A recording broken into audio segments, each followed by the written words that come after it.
بالله من الشيطان الرجيم. بسم الله الرحمن الرحيم. اقرأ باسم ربك الذي خلق.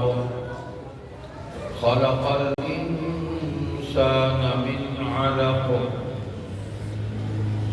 اقرأ وربك الأكرم الذي علم بالقلم. علم الإنسان ما لم يعلم.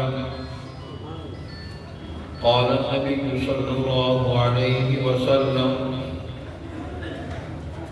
إنما بعثت معلما. وقال النبي صلى الله عليه وسلم: خيركم من تعلم القرآن وعلمه. صدق الله مولانا العظيم وصدق رسوله النبي الصادق الوعد الأمين. تمام حضرات درود پاک پڑھ لیں کے بعد اللهم صل على محمد وعلى آل محمد كما صليت على إبراهيم وعلى آل إبراهيم إنك حميد مجيد. اللهم بارك على محمد وعلى آل محمد كما باركت على إبراهيم وعلى آل إبراهيم إنك حميد مجيد. نہایت قابل احترام مولانا قاری محمد اقبال رحیمی صاحب دامت برکاتہ اور اس جامعہ اور مدرسہ کے منتظم مولانا قاری محمد حفیظ صاحب، یہی نام ہے میں بولتا ہوں، حفیظ احمد صاحب دامت برکاتہ، علماء کرام، طلباء عزیز، میرے بزرگوں، بھائیوں، عزیزوں، آج کا یہ جلسہ بچوں نے قرآن کریم حفظ مکمل کیا، ان کے اعزاز میں یہ جلسہ منعقد ہوا. بچوں کو دستار فضیلت کو عطا کی جائے گی. اس مجلس کا اور جلسے کا تقاضا یہی ہے کہ قرآن کریم کے حوالے سے ہی ہم کو گفتگو کر لیں اللہ کی توفیق سے اور کچھ نفع حاصل کر لیں. میں نے آپ کے سامنے قرآن کریم کی چند آیات تلاوت کی ہیں اور یہ وہ آیات ہیں جو سب سے پہلے نازل ہوئی. وحی کی جو ترتیب ہے اس میں سب سے پہلے یہ آیات نازل ہوئی اور اللہ تبارک و تعالیٰ نے حضور خاتم النبیین محمد کریم صلی اللہ علیہ وسلم پر ان آیات کو نازل فرما کر بنی نوع انسان کو یہ پیغام دیا. جو سب سے پہلا پیغام ہے وہ پڑھنے کا ہے کہ ہم کچھ پڑھ لیں. تو پڑھنا کیا ہے یہ بھی اللہ تعالیٰ نے طے فرما دیا. ایک تو یہ کہ اقرا پڑھیں، بسم ربک الذی خلق، اپنے رب کے نام سے پڑھیں جس ساری مخلوقات کو جس نے پیدا کیا ہے اس کے نام سے پڑھیں. تو گویا یہ بات طے کر دی اللہ تعالیٰ نے کہ پڑھنے والی جو چیز ہے وہ اللہ کا عطا کیا ہوا علم ہے، اللہ کی عطا کی ہوئی کتاب ہے، وہ قرآن مجید ہے جو علم حقیقی ہے جس کا تعلق اللہ سے ہے. جس علم کا تعلق اللہ سے نہ ہو اور جو علم مخلوق کو خالق سے دور لے جائے وہ علم نہیں ہے، وہ علم نہیں ہے، وہ کچھ اور ہی ہے. علم کی خصوصیت یہ ہے، اس کی فضیلت یہ ہے، علم کی شان یہ ہے کہ وہ مخلوق کو خالق سے جوڑ دیتا ہے۔ کسی چیز کا معلوم ہونا، کسی بات کا معلوم ہونا، اسی کو علم کہتے ہیں نا۔ تو پہلا علم ہی اللہ تعالیٰ نے یہی دیا کہ اپنے رب کے نام سے پڑھیں۔ تو جو کتاب ہمیں رب سے دور کر دے وہ ہمارے لیے نفع والی نہیں ہے، نہ اس دنیا میں نہ آخرت میں۔ اللہ پاک نے ساتھ ہی انسان کو اس کی حیثیت بھی بتائی کہ تمہیں پڑھنے کے لیے کہا جا رہا ہے، اور تمہاری کیفیت یہ ہے کہ تمہیں ایک پھٹکی سے، ایک ناپاک قطرے سے، ایک گندے پانی سے، تمہیں کھنکتے ہوئے پانی سے تمہیں ہم نے پیدا کیا۔ یہ ہماری یہ طاقت اور قدرت ہے، لیکن اس کے ساتھ ہی یہ ہے کہ اگر ہم کتاب اللہ کے ساتھ اللہ تبارک و تعالی کے عطا کیے ہوئے علم کے ساتھ اللہ کا نام لے کر جب پڑھیں گے تو یہی انسان جو ایک ناپاک چیز سے جس کو پیدا کیا گیا وہ اتنی شان والا بن جائے گا کہ اس کے اعمال سے ناپاکیاں دور ہوتی چلی جائیں گی، اس کے خیالات سے ناپاکیاں دور ہوتی چلی جائیں گی، اس کے معاملات سے ناپاکیاں دور ہوتی چلی جائیں گی، وہ پاک ہوتا چلا جائے گا۔ جتنا وہ اللہ کی کتاب کے قریب ہوتا چلا جائے گا وہ پاک ہوتا چلا جائے گا۔ طہارت ہوگی، تزکیہ ہوگا، اصلاح ہوگی، اللہ کا قرب حاصل ہوگا۔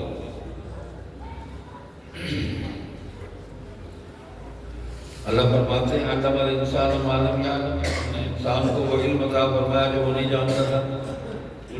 یقینی بات ہے کہ کتاب اللہ سے انسان تو ناواقف تھا، اس کو تو نہیں پتہ تھا۔ اللہ تعالیٰ نے وحی کے ذریعے لوح محفوظ سے اس کو نازل فرمایا، اور حضور صلی اللہ علیہ وسلم کے قلب اطہر پر نازل ہوا، آپ کو سنایا بھی۔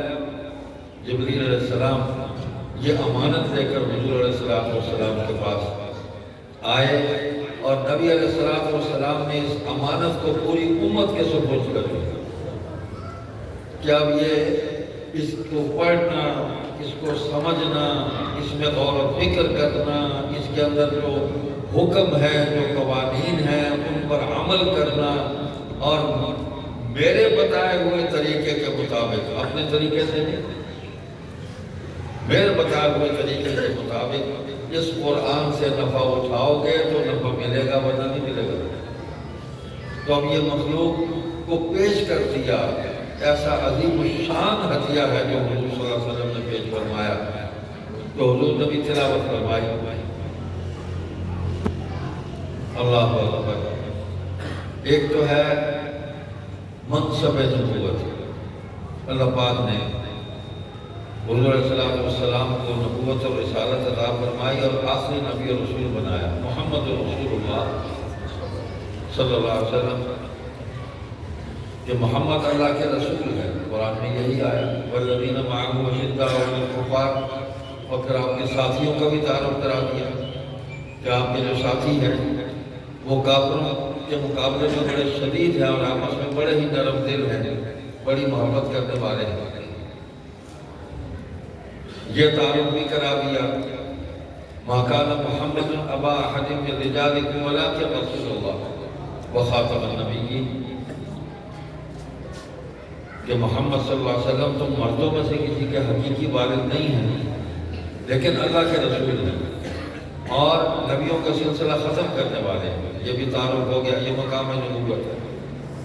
قل یا ایھا الناس انی رسول اللہ الیکم جمیعا، آپ فرما دیں لوگوں کو میں اللہ کی طرف سے رسول ہوں تم سب کی طرف، تمام زمانوں کے لیے، تمام مخلوق کے لیے، بنی نوع انسان کے لیے میں رسول ہوں۔ لیکن مقام نبوت، منصب نبوت کے بعد مقصد نبوت کیا ہے، حضور کس لیے دنیا میں تشریف لائے؟ تو اللہ کی کتاب کو اس دنیا میں سنانے کے لیے، اللہ کی کتاب کو اس دنیا میں لوگوں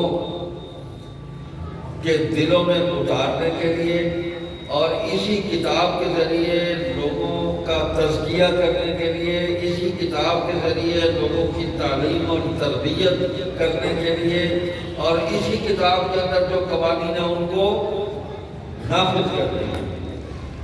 هو الذي أرسل رسوله بالهدى ودين الحق ليظهره على الدين كله۔ وہی اللہ جس نے بھیجا اپنے رسول کو ہدایت دے کر، دین حق دے کر ان کو بھیجا تاکہ وہ دنیا کے تمام مذاہب پر، تمام افکار و نظریات پر، دنیا کے تمام نظاموں پر اس دین کو غالب کر دے۔ اور حضور صلی اللہ علیہ وسلم نے ان تمام فرائض کو پورا کیا۔ اب مقصد نبوت کیا ہے تو قرآن کریم میں وہ بھی بیان ہوا۔ اعوذ باللہ من الشیطان الرجیم، بسم اللہ الرحمن الرحیم۔ هو الذی بعث فی الأمیین رسولا منہم یتلو علیہم آیاتہ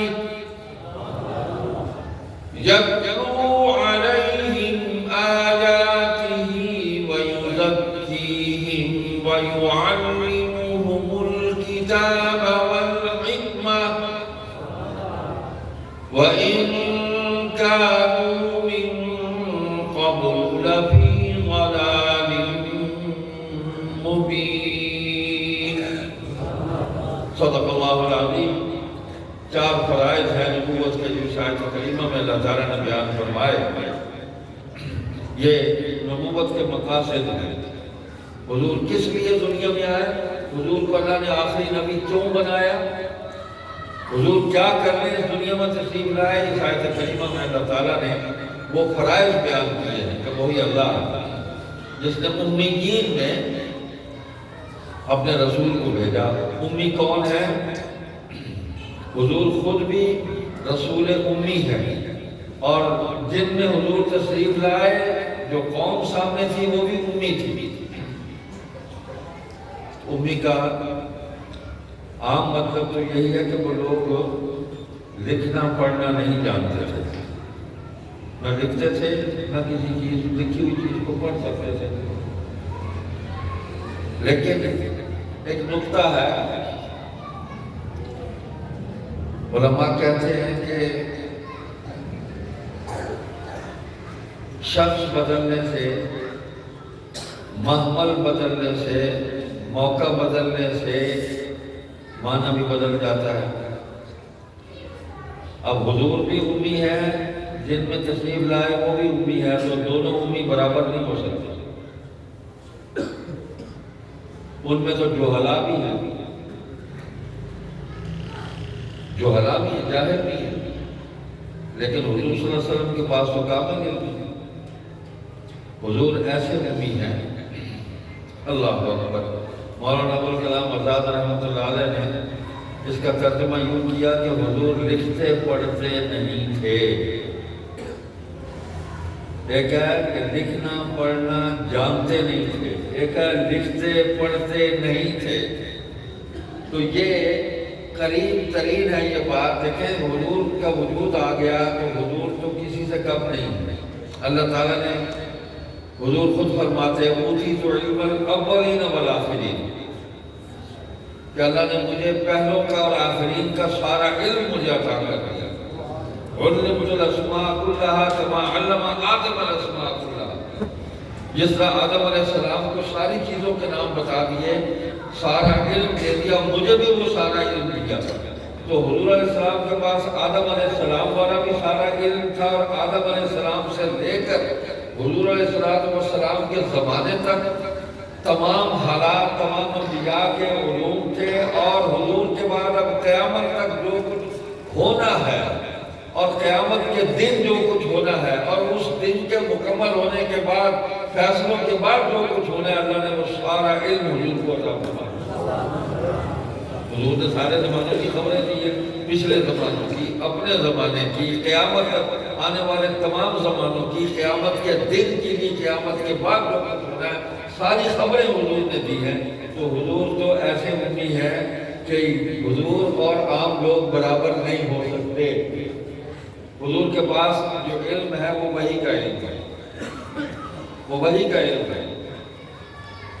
دیکھیں نا وہ حضرت ابو سفیان رضی اللہ تعالیٰ عنہ جب وہ مسلمان ہوئے تو حضرت عباس ان کو پکڑ کے لائے تھے حضور کی خدمت میں، حضور کے چچا لے آئے، پکڑ کے گرفتار کر کے لے آئے مکہ فتح ہوا تو حضور علیہ السلام سے ان سے آمنا سامنا ہوتے ہی دین کی دعوت دی۔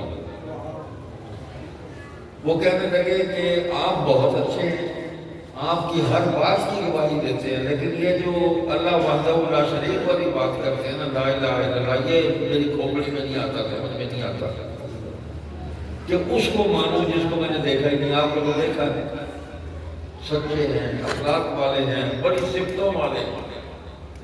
حضور نے پھر دعوت دی، اس نے پھر یہی کہا، حضور نے تیسری مرتبہ دعوت دی، انہوں نے پھر یہی کہا۔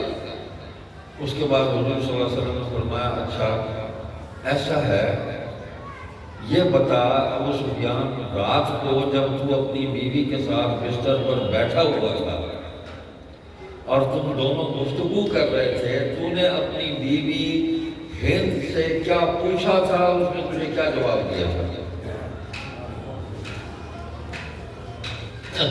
تو اس نے فوراً کلمہ پڑھ لیا، کہنے لگا اشہد ان لا الہ الا اللہ واشہد ان محمد عبدہ ورسولہ، اور کہا کہ خدا کی قسم اس وقت تو سوائے میرے اور میری بیوی کے تیسرا کوئی بھی نہیں تھا، وہی خدا تھا جس کی طرف آپ بلا رہے ہیں۔ یہ علم آپ کو کس نے دیا؟ اور پوچھا یہ تھا کہ اپنی بیوی سے، ہند یہ بتا، یہ جو محمد صلی اللہ علیہ وسلم آ گئے ہیں، انہوں نے فتح کر دیا سارا کچھ، اور یہ بیت اللہ پہ سارے لوگ یہ چھا گئے، طواف کر رہے ہیں، نماز پڑھ رہے ہیں، قرآن پڑھ رہے ہیں، ذکر اذکار کر رہے ہیں، آباد ہو گیا کعبہ، یہ سب کچھ ہم سے چھین لیا انہوں نے، یہ ان کی کوئی ذاتی، ان کی کوئی خوبی ہے، کوئی